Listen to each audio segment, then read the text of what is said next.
Well, hello there, world. My name is Tony, and this is TonyLiveTV. And this video is going to wrap up the instrument cluster playlist. I've done it all, right? We removed the instrument cluster, completely disassembled it, and went ahead and changed the capacitors and the clock and the tach, and I also changed the gears in the odometer and the trip meter. So in this video, I'm going to reassemble everything, install the instrument cluster, and take it for a quick test drive. And I want to thank everyone for contributing to my channel and TonyLiveTV.com. You know, that's where all the manuals are, the playlists and everything. You know, it's a one-click deal. It's all free. You don't need to sign up or give me your email. I'm not a YouTuber. I'm not here selling t-shirts or hats or anything like that. You know, I'm in there doing the job. I'm making websites. I'm doing things for you guys. So if you would like to contribute and do something for me, jump on over to TonyLiveTV and click on the donate button and, you know, give whatever you think is fair. That's all. You know, if I'm saving you a dime, give me a dime. That's all I say. All right? Or no, let's do this. If I save you a dime, you give me 5 cents. What do you think? Let's just get this video going because I want to move on to the next thing. So now it's time to assemble this cluster. Now what I've done, just because it was kind of difficult in a way, but there's these, remember these little tabs that sit on here? You know, that they're like spacers is all they are, and they're little clips. So the easiest way to do it is to set this down this way and then put your lens or visor, whatever you want to call it, on first. Then you'll see that I redid these little foam things. And what I did is I just took some of that floor stuff, you know, because it'll last forever. And then I just found an area that looked good. And then I punched a hole in it. And now I got these things. So now they're in there. And those things will never deteriorate, I'm sure. Now, another thing to note is when I disassembled it, is that I found tape, double-sided tape. So keep that in mind. And now this part of it. You know, that's the SRS, the brakes, and all that kind of stuff. And when I lifted all this, you know, this thing just slipped right on out. The way that this works, actually, is there's these little tabs in here. Those tabs fit in here. I've made reference to this tape, and that's all it is. It's a double-sided tape, and I don't know whether or not this is factory. I'm just going to show you what I had on mine. This tape was put on prior to the front. This is 3M clear double-sided tape. And it's a heat-resistant, clear tape.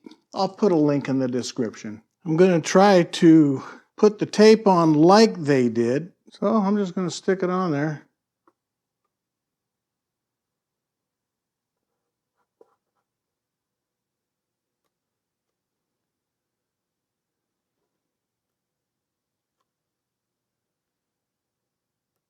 All right, now that I got my tape on, next step is this. That one went down. So did that one. Perfect. That's just how they did it. Make sure these things work. They do. Nice. Now these 6mm hex, one on each side here, just like I took it apart. Make sure everything's good. All right. Let's flip her over. Next are these.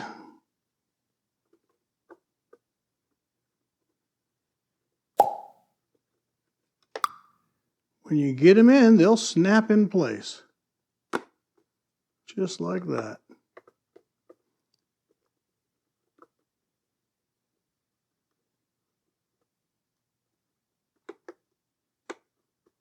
There's that part of it. Next is this bottom piece. It's keyed. There's a pin there. See that pin? a pin there, and a pin over here. And they fit in those corresponding holes. Now I've cleaned this. This is what won't come off. It's not even sticky or anything, but I can't really get it off. But that's fine. If it can't get off, it won't come off.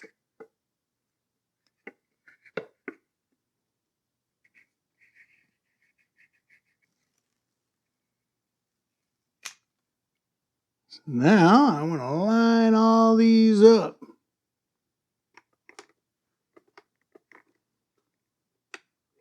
And there you go.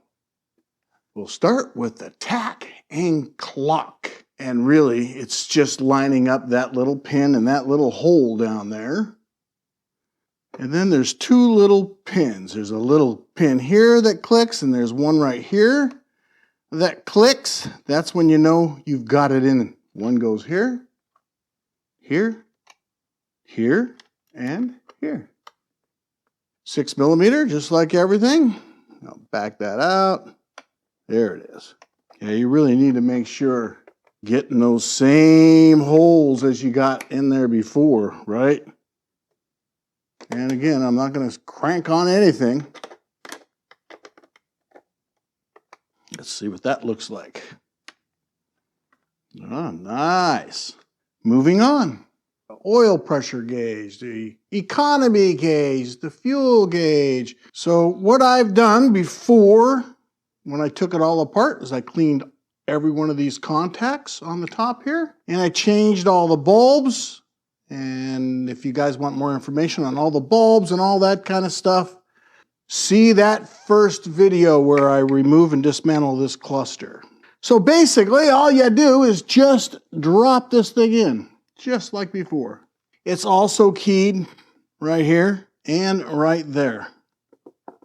I also made sure that all these contact points were really going to make a great contact. So this is all cleaned up. This is the reason right here. That is the reason why your clock and tack don't work, or don't a lot of times if it's not the capacitors. Obviously mine was capacitors in this case, but people are running a secondary ground. Well, just make sure this is really clean and all your connections work. And don't worry, we're going to test everything. This is ready to be put on. Same thing, just 4. 1, 2, 3, and 4.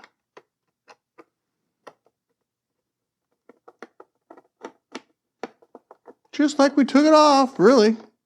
No different. Finger tight. I think that's good enough. There we go. Set this aside.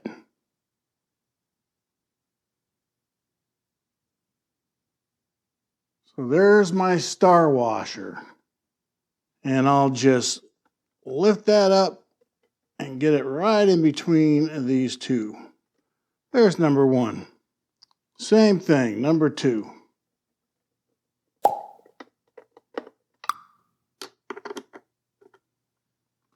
Next is this one. Can only go in one way, believe it or not. For reference, here's your connector pin.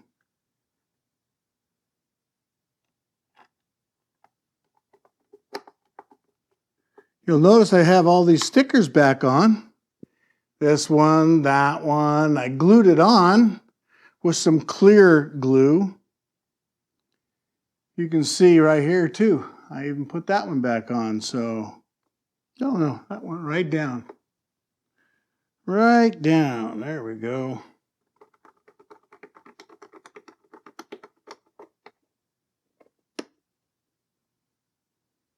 This one here was broken. You guys remember from the previous video.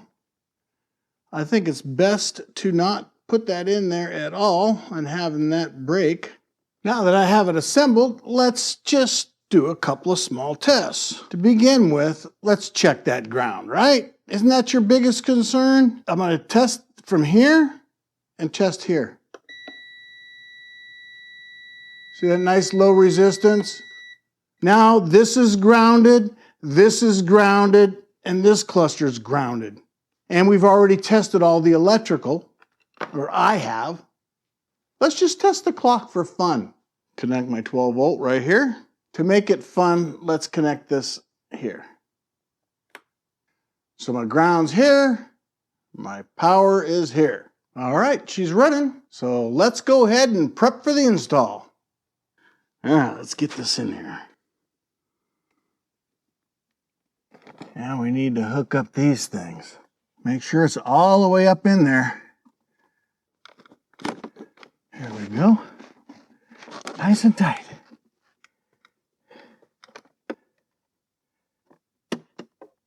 This is that heat shrink that I told you about in the first video. You know, these things are always breaking right here, but if you just put a marine grade heat shrink on there, it'll glue to it and this thing will never break again. I cleaned all the contacts, so you can't really mess that up.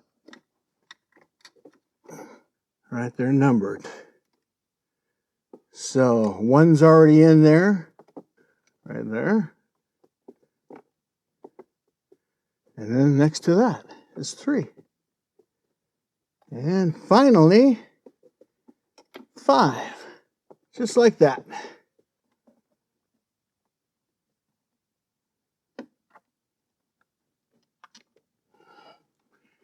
All right.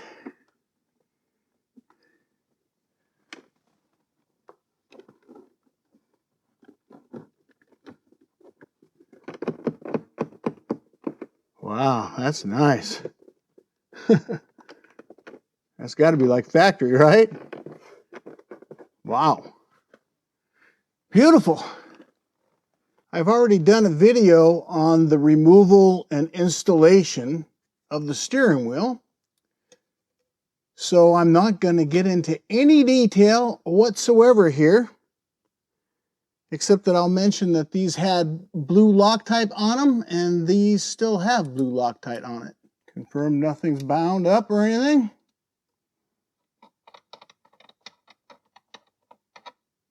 There's our mark. Let's just see if I can just drop this in. Stitching down. Let's go see. Without even looking. Let's see. Did I line up? We'll see.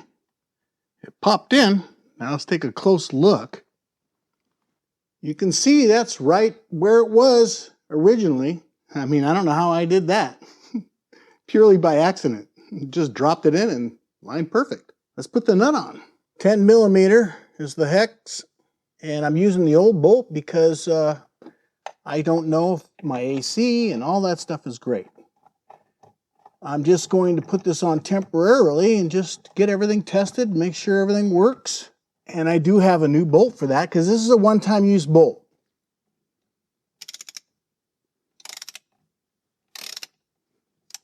When I put the new bolt in, I will, of course, torque it to the proper torque.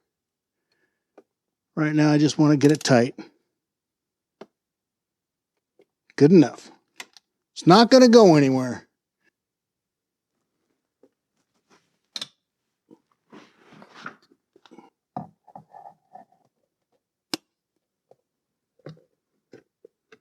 T27. Done. So I've connected the airbag plug and that under dash light, you know, for the footwell on the driver's side. And I have connected the battery. And I see that the clock is actually running, and I have set the clock to the correct time. Step 1 was successful. We've got ourselves a clock. Now, let's see if we have lights. I haven't started this thing in 5 months, you guys. It was May when I took the steering wheel off, and I haven't started it since. Well, let's see what happens. I don't expect it to start that easily. Let's see. Oh, look at that tack. Look, you guys, I have a tack. That's exactly what I wanted to see. There's the economy gauge. Nice and low. All the lights are off except for this one. All right, so this is what I'm gonna do. We fixed the tacking clock, but now we have to see if our odometer works. And right now you can see I have this all made for this video. I set it up. It takes me hours to set up for videos.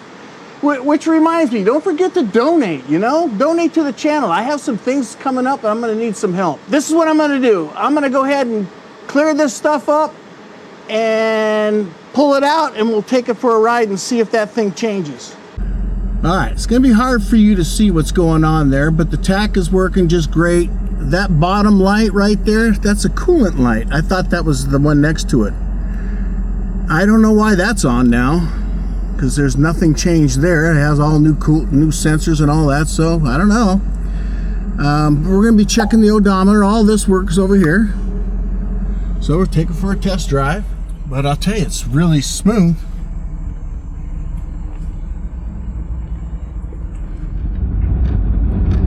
Well, that's around the block.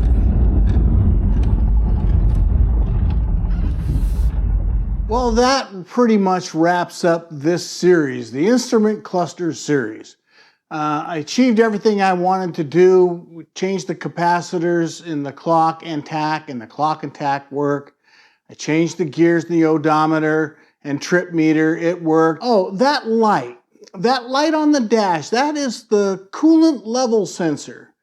So what I did is I tested the coolant level sensor itself. It's brand new and it's good. So it's not the sensor.